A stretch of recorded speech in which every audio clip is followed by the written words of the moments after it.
In this video, we will talk about space-time diagram with branch instruction. তো branch instructionটা কি?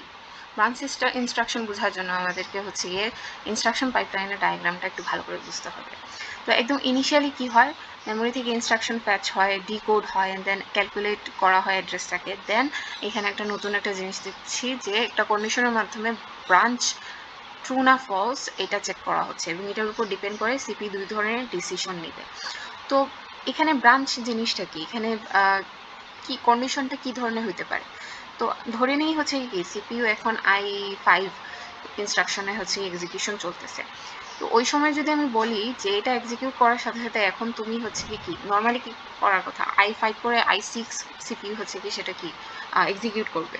তো এখানে যদি এমন একটা কন্ডিশন দিয়ে যে ব্রাঞ্চ টু i16, তখন কি হবে, i6 এ না গিয়ে সিপিইউ কোথায় ইনস্ট্রাকশনে কোন ইনস্ট্রাকশনটা এক্সিকিউট করতে চলে যাবে i16, কারণ আমরা এখানে বলে দিছি কন্ডিশনটা।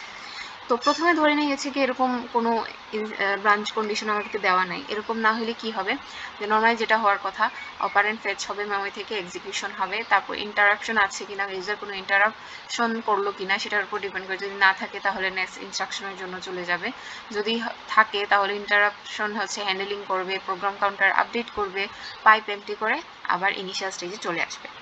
এখন মেইন কথা, যদি হচ্ছে এখানে কোনো ব্রাঞ্চ ইনস্ট্রাকশন দিয়ে দেয় তখন কি করবে সিপিইউ, তখন কি করবে, প্রোগ্রাম কাউন্টারটাকে আপডেট করে পাইপ এমটি করে নতুন যে ইনস্ট্রাকশনটা দেওয়া হয়েছে, মানে i5 এর কি i16 এর কথা বলছে ব্রাঞ্চ ইনস্ট্রাকশনে, ধরে নেই। তো কি হবে, এই i16 ইনস্ট্রাকশনটা এক্সিকিউটের জন্য সবগুলো স্টেট দিয়ে যাবে। আচ্ছা, এটা যদি বুঝি তাহলে হ্যাঁ, ইনস্ট্রাকশনে যে কতগুলো স্টেজ দিয়ে যায় এগুলো তো এখন আবার লাগবে, এগুলো কিন্তু মনে রাখা লাগবে কিন্তু। আচ্ছা, তো আমরা হচ্ছে গিয়ে একদম নর্মালি যেভাবে কাজ করার কথা, আমি আবার বলি, সিপিইউ হচ্ছে গিয়ে মানে কম্পিউটার ব্রাঞ্চ ইনস্ট্রাকশনটা দেখার আগ পর্যন্ত সে জানে না যে এখানে কোনো ব্রাঞ্চ ইনস্ট্রাকশন আদৌ সামনে আসতেছে কিনা। তো সে নর্মালি যেভাবে কাজ করার কথা প্রত্যেকটা ইনস্ট্রাকশনের জন্য সে সেভাবেই হচ্ছে কি কাজ শুরু করে দেবে। তখন হচ্ছে গিয়ে i1 এর ডিআই স্টেজে মানে ডিকোড ইনস্ট্রাকশন স্টেজে হচ্ছে সেকেন্ডটার জন্য ফেচ ইনস্ট্রাকশন ফেচ করার কথা। তো সেইভাবে সে কাজ করবে। সি এ এখানে ডিআই, দেন i3 এর জন্য fi স্টার্ট হবে, সরি হ্যাঁ, তারপর হচ্ছে গিয়ে কি fo, এখানে জন্য C A DI,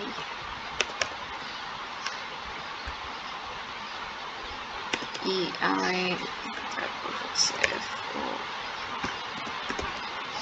bear with it আমি যেভাবে লিখতেছি চেষ্টা করবেন এরকম লেখায়, একদম সিরিয়ালি লিখার, ওইরকম মুখস্থ না বসায়, তাহলে হচ্ছে গিয়ে টপিকটা ভালো করে আমাদের কাছে ক্লিয়ার পাবো। সরি, এখানে fi দিতে ভুলে গেছি। আচ্ছা, তো এখানে কি হইতেছে, আমি যেভাবে সিরিয়ালি কলাম অনুযায়ী লিখতেছি, সিপিইউতে কাজ কিন্তু এরকমই হবে, ঠিক আছে। আচ্ছা, ei, তারপর হচ্ছে ও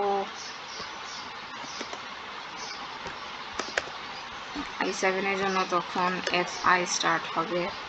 আচ্ছা, তারপর এটার জন্য sr,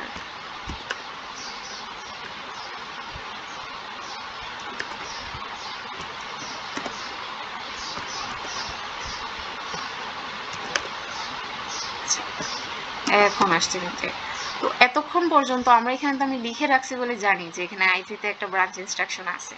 তো সিপিইউ কখন জানবে, কম্পিউটার কখন জানবে, এই এসআর এক্সিকিউশনের সময় হচ্ছে সে এই ইনস্ট্রাকশনটা পাবে। তো সে কি করবে, এই সবগুলা নিয়ম কি ছিল যে এসআর যখন এক্সিকিউট হবে সেই সাথে কি হবে, i4 এর জন্য এখানে এক্সিকিউশন শুরু হবে, তারপর i5 এর জন্য হচ্ছে অপারেন্ট ফেচ করবে, এরকম হ্যাঁ সো এন্ড সো চলার কথা।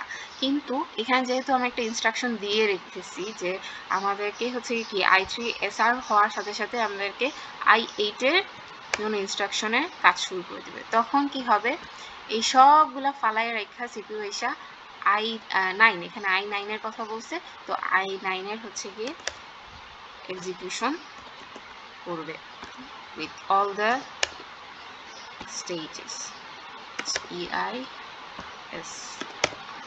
তো তার মানে কি, এই ঘরগুলোতে কি থাকবে, ব্ল্যাঙ্ক, কারণ এখানে কোনো কাজ হবে না, এগুলাকে সিপিইউ এখন ইগনোর করে চলে গেছে, সবগুলা হচ্ছে ব্ল্যাঙ্ক থাকবে।